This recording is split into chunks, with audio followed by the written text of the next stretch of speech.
और इसी बीच एक और बड़ी खबर आपको बता देते हैं, इजराइल से जुड़ी हुई ही बड़ी खबर है। बड़ी खबर, इजराइल ने एक बार फिर से लेबनान में किया है भीषण हमला। जी हां, इजराइल ने लेबनान पर एक बार फिर से भीषण हमले शुरू कर दिए हैं। अब खबर यह है कि एक हफ्ते में 440 से ज्यादा ठिकानों पर बड़ा प्रहार हुआ। हिजबुल्लाह के 220 से ज्यादा लड़ाकों को भी ढेर कर दिया गया है। हिजबुल्लाह के हथियार गोदाम पर भी कई ताबड़तोड़ हमले हुए। समझिए, एक तरफ गाजा तो दूसरी तरफ लेबनान। हमलों की बौछार लगातार इजराइल की तरफ से की जा रही है। सीज फायर होने के बावजूद लगातार हमलों पे हमले अभी भी जारी है। अगली बड़ी खबर आपको बता दें, सीज फायर से जुड़ी हुई। सीज फायर के बावजूद इजराइल के हमले बेतरतीब जारी है।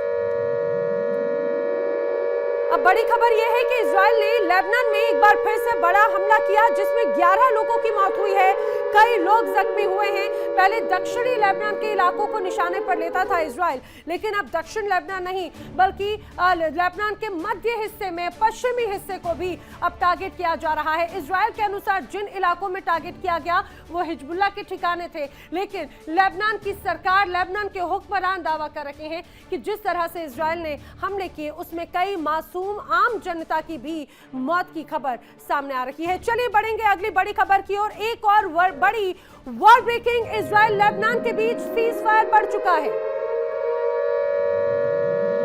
तो सीज फायर बढ़ गया, लेकिन 45 दिनों के लिए सीज फायर बढ़ाया गया। अमेरिका में जो बैठक हुई, लेबनान के प्रतिनिधि ने हिस्सा लिया, लेकिन इसके बावजूद हमले जारी हैं। खबर है कि इजराइल के प्रतिनिधि मीटिंग में शामिल हुए। दोनों ही तरफ से, चाहे लेबनान हो या फिर इजराइल और लेबनान के प्रतिनिधि अमेरिका में आमने सामने हुए, बैठक हुई और यह तय हुआ कि शांति प्रस्ताव बढ़ाना है, सीज फायर बढ़ाना है। और ये सीज फायर 45 दिनों के लिए बढ़ा। साथ ही शर्तों पर भी बातचीत हुई, लेकिन क्या ये शर्तें इजराइल मान रहा है? बड़ा सवाल ये। सीज फायर भले ही बढ़ा दिया गया हो, लेकिन हमले अभी भी लगातार जारी है। बढ़ेंगे आगे। वॉशिंगटन में बैठकर अमेरिका ने इजराइल और लेबनान के बीच अगले 45 दिनों के लिए सीज फायर की मियाद तो बढ़ा दी, कागजों पर दस्तखत भी हो चुके हैं। रविवार को खत्म हो रही समय सीमा अब आगे बढ़ गई है। दुनिया राहत की सांस ले रही है कि चलो 45 दिनों तक बंदूकों से आग नहीं बरसेगी। लेकिन रुकिए जरा, क्या ये सचमुच शांति की शुरुआत है या फिर ये महाविनाश से पहले का वो सन्नाटा है जिसमें इजराइल और अमेरिका मिलकर ईरान और उसके पूरे प्रॉक्सी नेटवर्क की कब्र खोदने की तैयारी कर रहे हैं? एक तरफ शांति का दिखावा और दूसरी तरफ ईरान को मटियामेट करने की फाइनल टारगेट लिस्ट। सवाल बड़ा, अगर अगले हफ्ते ट्रंप और नेतन्याहू ने ईरान पर महाप्रहार कर दिया तो क्या इस सीज फायर की हैसियत रद्दी के टुकड़े से ज्यादा रह जाएगी? क्योंकि बगैर ईरान के हिजबुल्लाह सांस नहीं ले सकता और हिजबुल्लाह पर चोट ईरान बर्दाश्त नहीं कर सकता।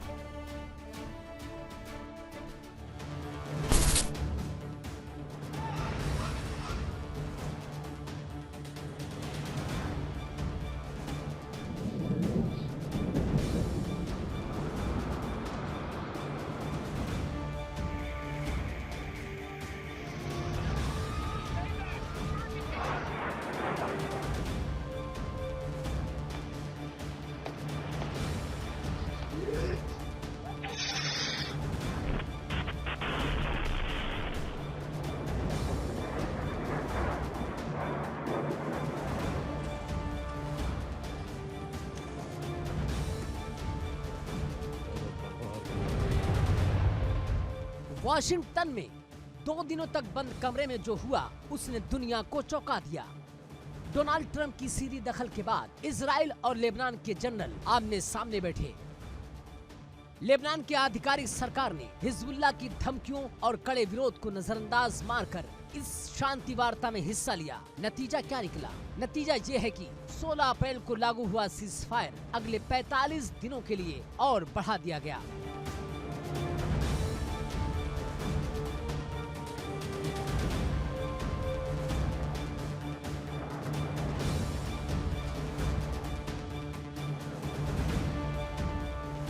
अमेरिकी विदेश विभाग के प्रवक्ता टॉमी पिटॉक ने ऐलान किया कि अब 29 मई से पेंटागन में सुरक्षा ट्रैक की नई बात होगी और जून की शुरुआत में राजनीतिक दौर की वार्ता होगी। लेबनान के लोग सोच रहे हैं कि उन्हें जिंदगी मिल गई है।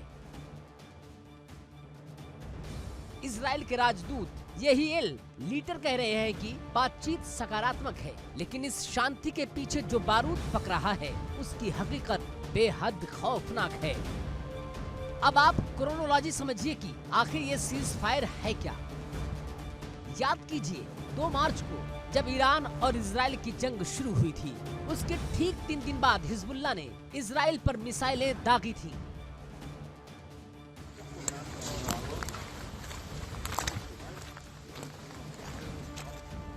जवाब में इजराइल ने दक्षिण लेबनान को शमशान बना दिया। 12 लाख लोग बेघर हो गए।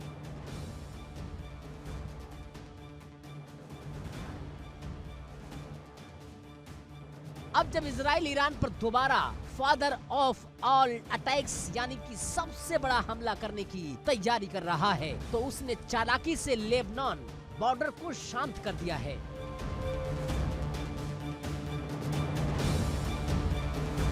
क्यों? ताकि इजराइल सेना को 2 मोर्चों पर एक साथ ना लड़ना पड़े। ये सीज फायर शांति के लिए नहीं, बल्कि ईरान पर प्रहार करने से पहले अपने हथियारों को रीलोड करने का, फौज को आराम देने का एक स्ट्रेटेजिक टाइम बाय यानी कि वक्त खरीदने का जरिया है।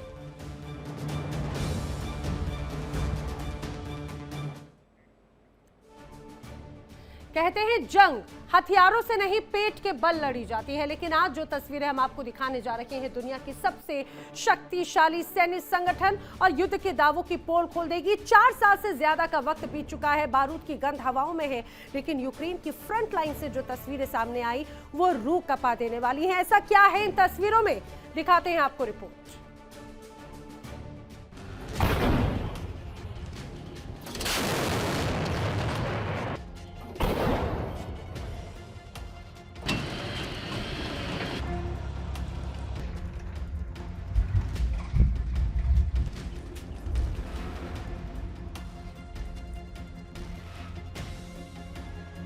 ये तस्वीरें डराती हैं, तस्वीरें झकझोरती हैं और पूछती हैं, क्या ये वही नेटो समर्थित सेना है जो रूस से लोहा ले रही है? जंग के उस अंधेरे कोने की दास्तां, जहां दुश्मन की गोली से पहले भूख सैनिकों का शिकार कर रही है।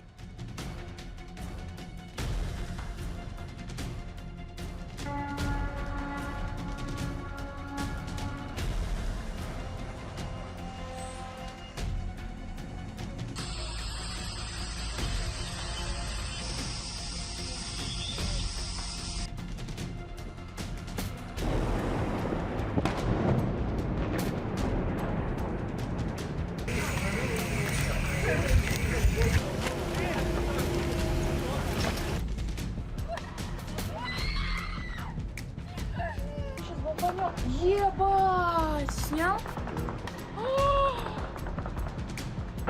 Офигеть! Охуеть!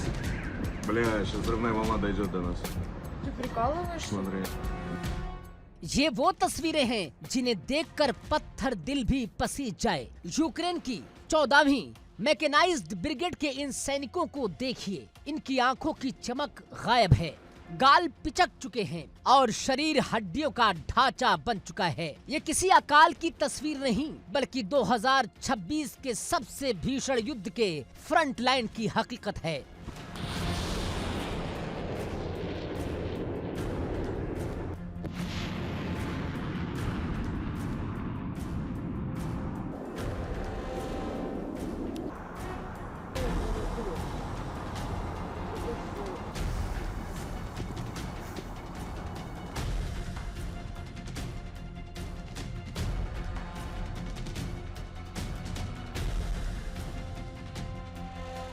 एक सैनिक की पत्नी अनास्तासिया सिल्चुक की सिस्कियां सोशल मीडिया पर गूंज रही हैं। वो चिल्लाती रही, गिड़गिड़ाती रही, लेकिन बहरे हो चुके सिस्टम ने उसकी आवाज नहीं सुनी। उसके पति ने रेडियो पर आखिरी संदेश दिया था, हमारे पास न खाना है न पानी, हम मर रहे हैं।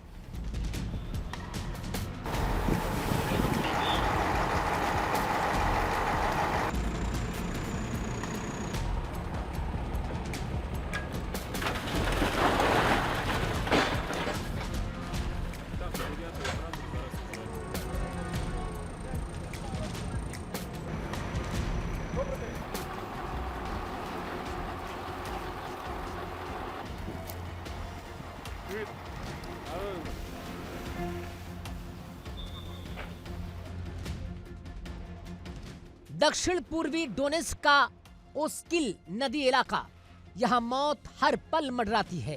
रूसी बमों ने न सिर्फ यूक्रेन के डिफेंस लाइन तोड़ी, बल्कि सप्लाई चेन की रीढ़ ही काट दी।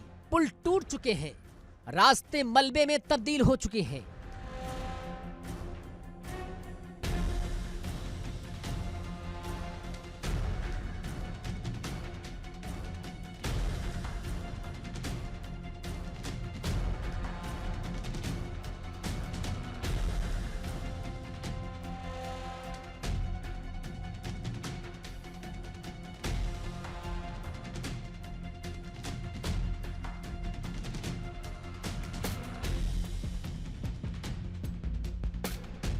ओलेक्जेंडर नाम का एक सैनिक जो अब कीव के अस्पताल में अपने जख्म सुखा रहा है, वो कहता है जंग के मोर्चे पर गर्म खाने का सपना भी किसी लग्जरी जैसा लगता है।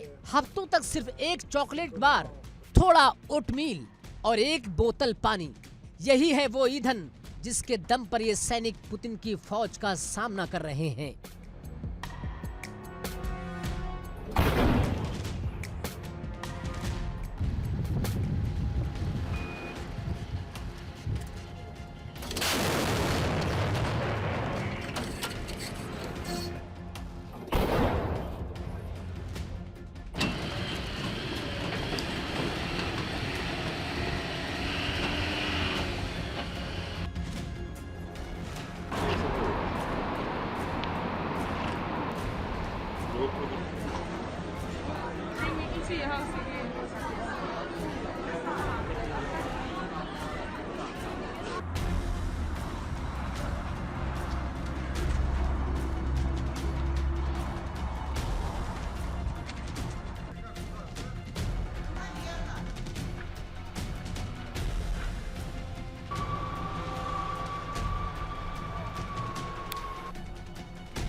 लेकिन दुश्मन सिर्फ सामने नहीं, आसमान में भी है।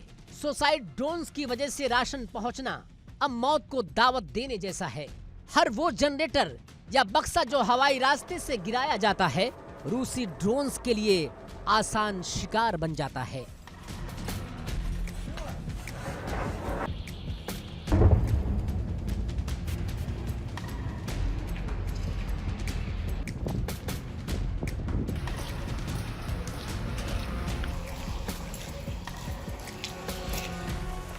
Foto.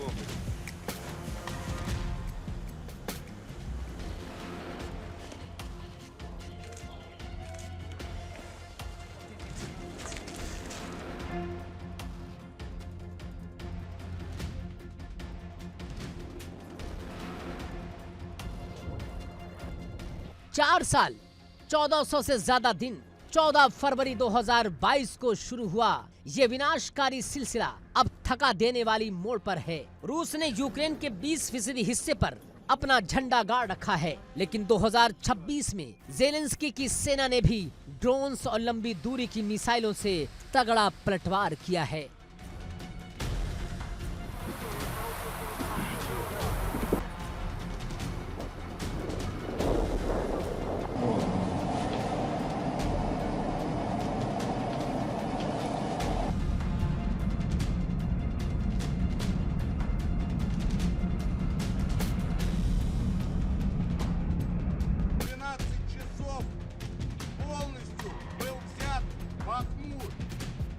Последний участок, так называемый,